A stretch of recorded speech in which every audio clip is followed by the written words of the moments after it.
Assalamualaikum warahmatullahi wabarakatuh. Selamat pagi para pemirsa yang dirahmati Allah. Kembali lagi bersama saya Dr. Gita Dwi Desyani dalam program acara ASI Aku Sayang Ibu, persembahan Hospital TV Sultan Agung, sebuah acara yang akan membahas kesehatan ibu dan anak. Baik pemirsa, kami akan menyapa terlebih dahulu para pemirsa dimanapun Anda berada dan juga Bapak Ibu pasien pengunjung ya dari Rumah Sakit Islam Sultan Agung Semarang. Kami mengucapkan terima kasih atas kepercayaan pelayanan kesehatan kepada Rumah Sakit Islam Sultan Agung Semarang. Dan kami juga mendoakan semoga diberikan kemudahan dalam menjalankan segala pengobatannya di Rumah Sakit Islam Sultan Agung Semarang. Nah pemirsa dan sahabat Risa yang dirahmati Allah, kita kembali dalam episode baru yaitu kutil kelamin no thanks ya. Ketahui tips ampuh biar kamu tetap sehat ya. Mungkin masih awam juga atau mungkin masih asing dengan penyakit ini. Nanti kita akan bahas bersama dengan dokter spesialis yang tentunya untuk sahabat Risa sudah tidak asing ya. Langsung saja kita sapa bersama-sama Dr. Yuza Alvara, spesialis dermatovenerologi. Assalamualaikum Dr. Yuza. Waalaikumsalam Dokter Gita. Iya, bagaimana kabarnya hari ini dokter? Alhamdulillah baik. Alhamdulillah baik, Ya. Luar biasa. Ini perdana di ASI ya dokter ya. Episode perdana. Tapi sebelumnya pernah di program yang dulu ya dokter Dulu ya, di pernah, Rehab ya. ya pernah. Nah kali ini kita akan membahas perdana tentang kutil kelamin yang biasanya orang awam tuh sebutnya dengan jengger ayam, betul ya Jengger dokter ya, ayam, ya. jengger ayam. Nah tapi karena ini kita di ASI lebih bahas tentang kewanitaan, mungkin bisa dijelaskan dulu atau mungkin di-sharingkan dulu dokter untuk pengertian dari kutil kelamin itu penyakit seperti apa sih dok? Silahkan. Oke. Ini ya Dokter Gita, pemirsa, untuk kutil kelamin sendiri merupakan infeksi menular seksual. Infeksi menular seksual itu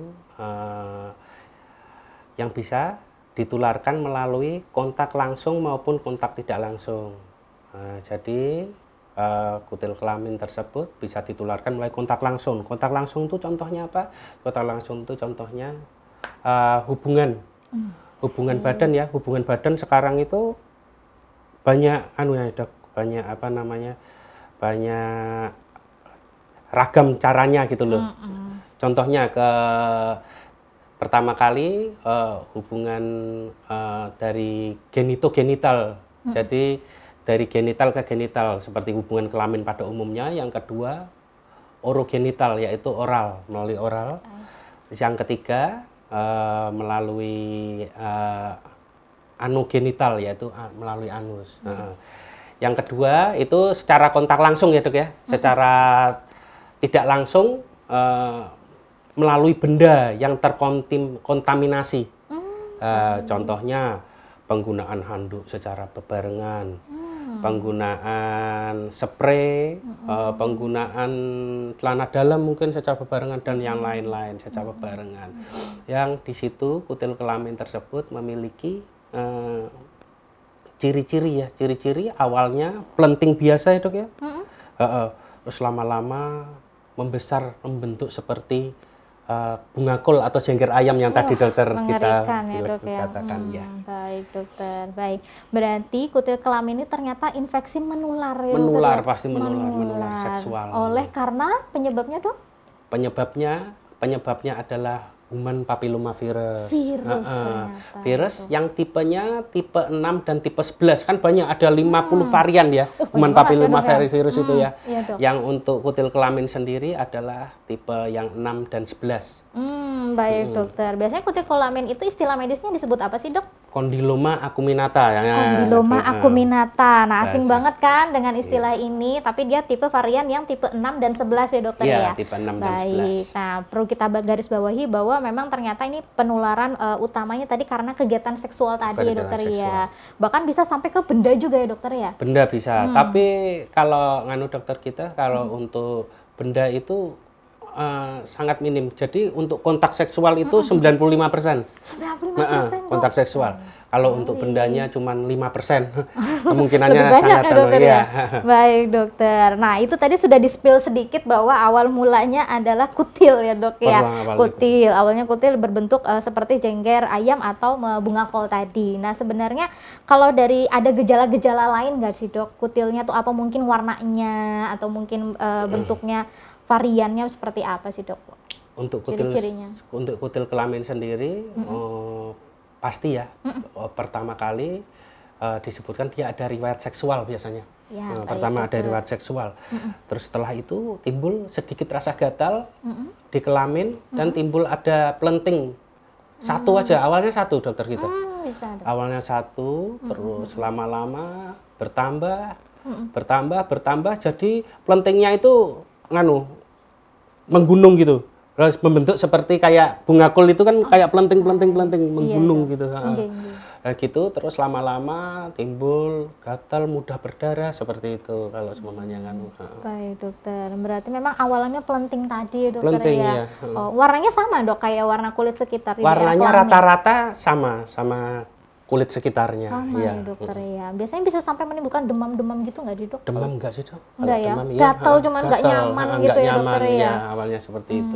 Baik dokter. Nah ini tentunya dok, tadi kan dari kita tahu bahwa aktivitas seksual tuh persenannya paling banyak persentasenya. Nah selain itu biasanya orang-orang yang beresiko itu siapa saja sih dok? Ini yang harus kita waspadai ini dok. Untuk siapa sih orang yang berisiko terkena kutil kelamin ini? Untuk sebenarnya untuk semua orang bisa ya, terutama orang yang aktif seksual, umur-umur aktif seksual. Iya, baik. Umur-umur aktif seksual itu berapa? Umur-umur aktif seksual di tiap negara beda ya dok ya? Baik dok. Kalau di Indonesia biasanya umur aktif seksual itu sekitar umur 20 sampai 35. Ya. Itu yang paling sering dipoli kulit, yang paling sering menderita kutil kelamin itu umur sekian. Baik. Ya. Berarti usia-usia produktif. Usia produktif, usia aktif seksual ya. Nah, ini nih hati-hati ya dokter ya. Apalagi sekarang nyun sewu nih dok, ada pergaulan bebas itu. Hati-hati ya dokter ya. Nah, ini juga dok, untuk prosentasenya laki-laki dan wanita biasanya paling banyak yang mengalami kutil kelamin ini siapa dok? Prosentasenya nih dok? Prosentasenya sama dok. Sama ya Iya dok sama, ya? untuk laki-laki dan perempuan sama. Nah berarti ya sahabat Risa, jadi nggak boleh nyalahin cewek terus ya dokter. Ternyata cowok juga beresiko ya, baik-baik. Nah itu kalau misalkan awal mula biasanya sampai ke dia banyak itu berapa lama sih dok yang dibutuhkan waktunya gitu dok, dari gejala awal sampai timbul muncul gejala-gejala kegatal dan lain-lain itu dok waktunya? Biasanya kalau kita untuk screening ya, screening untuk setelah kita lakukan terapi semuanya gitu ya, kita melihatnya tuh 6 bulan dok. 6 bulan itu tambah banyak pasti. Kalau 6 bulan kalau kita lakukan tindakan sudah baik, berarti itu udah bebas dari HPV. Kayak gitu. 6 bulan itu udah tambah banyak, udah banyak sekali. Kalau 6 bulan tuh biasanya seperti itu. Baik, dokter. Akan tumbuh terus. Tapi ya 3 bulan gitu udah mulai kelihatan sebenarnya. Tapi kalau 6 bulan itu sudah pasti kelihatan seperti bunga kol. Sudah pasti udah ya pasti, dokter ya, kelihatan ya. Kelihatan seperti dan itu paling mudah sekali berarti dari mata telanjang udah kediagnosis nih, ini pasti itu ya dokter ya. Pasti, ya. Baik dokter. Nah ini menarik dok, untuk pemeriksaannya kalau misalkan masih yang kecil-kecil gitu dok, itu bagaimana sih caranya dokter spesialis kulit untuk membedakan kutil kelamin dengan penyakit yang lainnya yang mungkin sama nih dengan kutilnya gitu dok? Ada bentuk kutilnya juga gitu dok? Kalau untuk menegakkan diagnosis, pertamanya kita lakukan anamnesis ya. Anamnesis dulu. Anamnesis itu kita tanya-tanyain, pernah nggak berhubungan sama orang selain dengan pasangan? Biasanya seperti itu. Aktivitas seksualnya ya, aktivitas dokter seksual ya. kita tanyakan. Biasanya pada orang kutil kelamin, mereka langsung akan mengaku, oh iya saya pernah, kapan-kapan gitu pernah mereka pasti menyebutkan.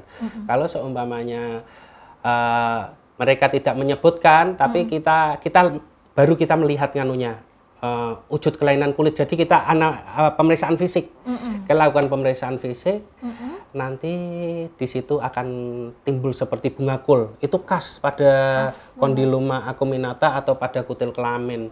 Itu khas, tidak ada penyakit lain yang seperti itu masalahnya. Ya, ada juga satu namanya pada sipilis sekunder, kondiloma lata, itu infeksi menular seksual juga seperti seperti kutil kelamin, tapi itu halus, enggak berjonjot-jonjot. Itu kan seperti bunga kol berjonjot-jonjot.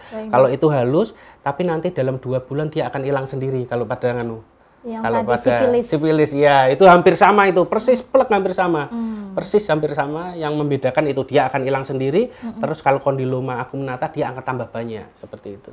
Nah, lu menarik nih dok. Nah, setelah dilakukan pemeriksaan fisik, lalu bagaimana sih dok untuk tindakan selanjutnya? Apakah mungkin ada tindakan laser dan lain-lain untuk pengobatannya itu seperti apa dok? Untuk pengobatan sendiri, kita melakukan tindakannya seperti di poli ya, misalnya di poli ya, yang kita sedia, itu adalah elektrodesikasi dan kuretase atau biasa yang disebut elektrokauter, orang tahunya elektrokauter biasanya seperti itu ya.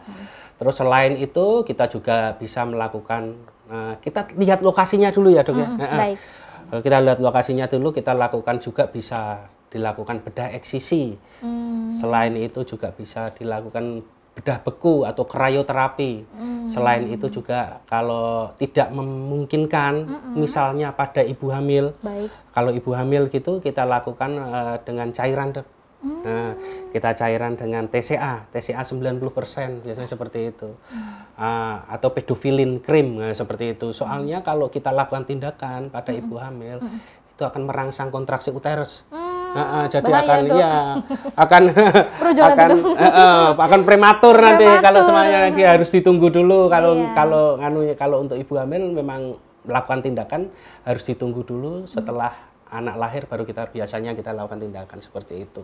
Dan disarankan SC soalnya jangan lewat jalan lahir karena bisa terkontaminasi bayinya. Menarik nih kalau soal ibu hamil nih dokter ya. Ternyata ibu hamil juga ada beresiko untuk terkena juga ya dokter ya. Oh, cuman untuk tindakannya ternyata ada khusus ya dokter ya tadi. Tidak boleh di kauter langsung dan lain-lain gitu ya dokternya. Nah, untuk ibu hamil ini biasanya memang sudah mutlak tidak bisa untuk lahiran normal ya dokter ya. Disarankan SC ya. Nah, kalau untuk bayinya, kalau misalkan ibu hamil sedang hamil kemudian nyun sewu untuk menderita kutil kelamin itu kemungkinannya tertular di janinnya bagaimana dok? Perkembangan janinnya ada terganggu nggak dok kalau perkembangannya? Kalau untuk perkembangan janinnya enggak sih dok. Enggak. Asal kalau janinnya itu tertularnya waktu keluar dari bayi. Waktu keluar lewat jalan lahir aja. Karena ini biasanya kalau untuk ibu hamil itu kan kalau kondilom itu cuma di jalan lahir aja, mengelilingi itu. Jadi kita persedikit kontak dengan itu. Baik. Kalau misalkan menemukan kasus yang ternyata mohon maaf sudah tertular di kontaknya pada saat melahirkan, itu gimana sih dok ciri-ciri bayi yang tertularnya itu? Apakah memang di kelamin juga atau mungkin di predileksinya di mana saja dok biasanya? Untuk HPV sendiri, human papillomavirus sendiri, kalau bayi dok, bayi lahir, kita nggak bisa memprediksi itu kenapa enggak, belum bisa. Nanti setelah besar baru mungkin bisa timbul dimanapun bisa, nggak cuma di kelamin aja. Seperti dokter. Karena virus tadi ya dokter ya? Iya, karena virus tadi. Cuman kalau kondiloma ini memang khasnya dia di daerah kelamin. Cukup di daerah kelamin saja itu namanya kondiloma. Kalau di daerah lain itu namanya verruca. Beda lagi. Beda lagi jenisnya. Kutil namanya. Kutil aja nggak ada kelaminnya. Nggak ada kelaminnya. Beda ya dokter ya. Nah ternyata banyak ya jenis-jenis kutil itu ya. Cuman yang berbahaya menularkan salah satunya adalah kutil kelamin ini ya dokter ya. Selain tadi sifilis tadi ya. Baik. Nah kalau untuk ada nggak sih dok kalau untuk pencegahannya misalkan penggunaan nyun sewu misalkan yang aktivitas seksualnya tinggi gitu, penggunaan kondom itu apakah benar 100% bisa melindungi itu atau mitos atau fakta nggak sih dok? Mitos itu sebenarnya mengurangi kemungkinan, mengurangi itu kan nggak sepenuhnya berarti. Mengurangi resiko terjadinya kondiloma acuminata tapi tidak 100% untuk mencegah. Jadi nanti mentang-mentang pakai kondom kita bisa berbuat semaunya kan nggak seperti itu juga dok ya. Betul, makanya dokter. Itu jadi itu kan masih ada juga kemungkinan misalnya itu kan menularnya melalui cairan dok, itu kan bisa masuk melalui sela-sela, bisa belum kalau kondomnya bocor atau apa kan bisa juga. Itu kontak skin to skin antara kelamin gitu juga bisa ngakibatin itu kan kondiloma acuminata. Belum kalau ada apa namanya mikrolesinya atau daya tahan tubuhnya turun gitu, cepet banget ketularannya. Jadi kondom nggak semata-mata untuk itu aja. Berarti hanya mengurangi resiko, resiko ya, untuk kondom teman itu. Risa ya. Baik-baik. Bahkan tadi penularannya ternyata bisa lewat cairan sperma yang sewa dokter Iya, ya. bisa juga. Nah, hati-hati ya. Nah, sekarang langkah pencegahannya biasanya untuk tidak terkena kutil kelamin ini apa sih, Dok? Pencegahannya. Untuk mencegah untuk tidak terjadinya kutil kelamin ini, pertama kali sedini mungkin kita vaksin ya, Dok ya. Vaksin, menarik nih. Vaksin apa, Dok, biasanya? Vaksin namanya HPV. HPV. Jadi perlu diingat vaksin HPV itu ada dua ya, Dok. Ada bivalen dan kuadrivalen. Jadi jangan sampai kita salah ya, keliru ya. Yang Ya, untuk yang bivalen itu untuk khusus untuk sel serviks.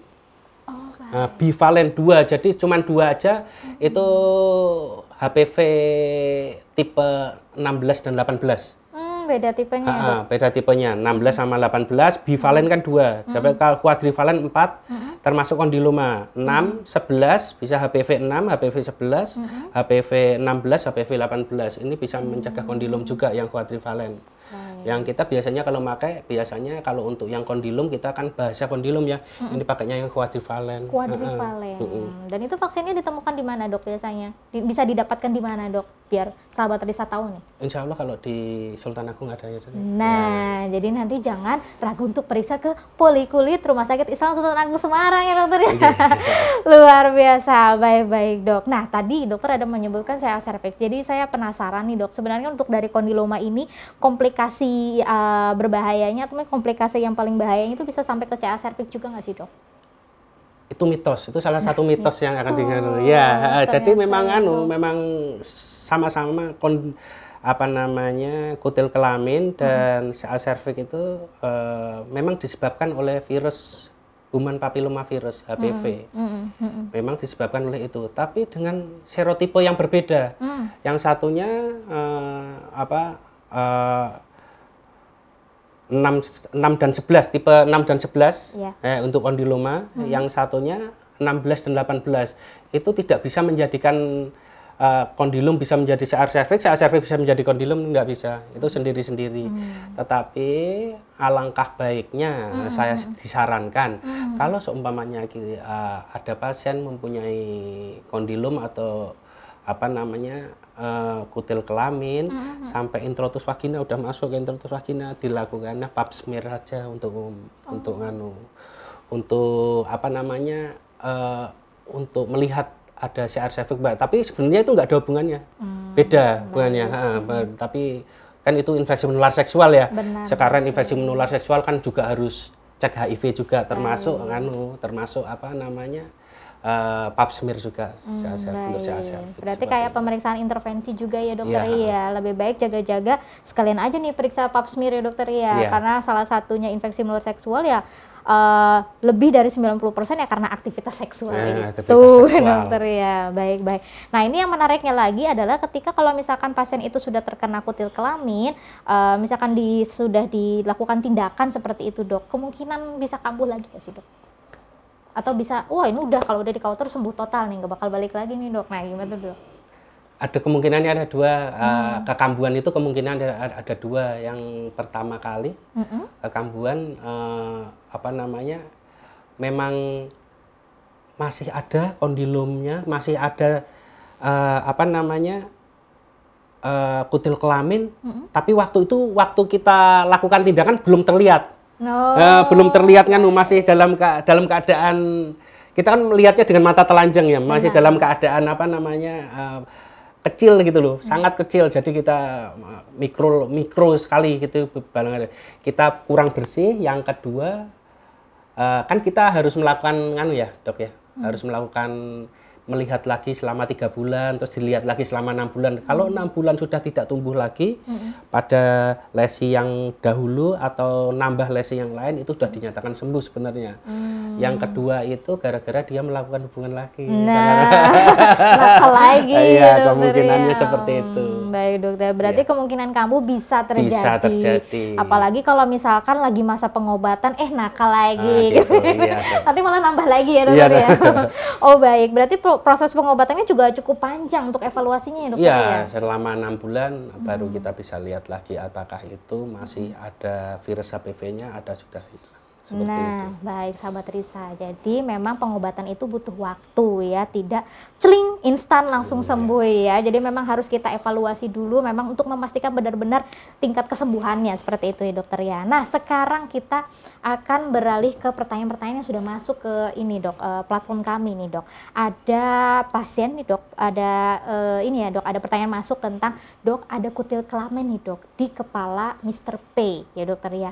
Nah, ini ceritanya sudah suami istri nih dok ya. Nah, namun si istri ini sedang hamil. Nah, itu apakah berdampak pada kehamilannya? Tapi istri ini aman sih dok, nggak ada kutil kelaminnya dok. Bagaimana solusinya dok? Untuk solusinya tetap kita lakukan tindakan pada yang terkena ya awalnya ya. Yang terkena berarti yang suaminya ya, Iya, di kepalanya ya. Di kepala Kita lakukan tindakan di situ, kita pantau selama 6 bulan dan kita pantau juga istrinya lagi hamil ya. Benar dok. Istrinya lagi hamil berarti kita pantau. Kan kalau untuk si istri kalau tidak ada mengeluh apa-apa dan kita lakukan pemeriksaan juga tidak ada ciri-cirinya ke kondilum. Kondilum itu salah satunya kan karena kalau seumpamanya imunnya kuat aja, walaupun dia dia nggak akan kenapa-apa. Belum tentu juga tertular seumpamanya seperti itu dok.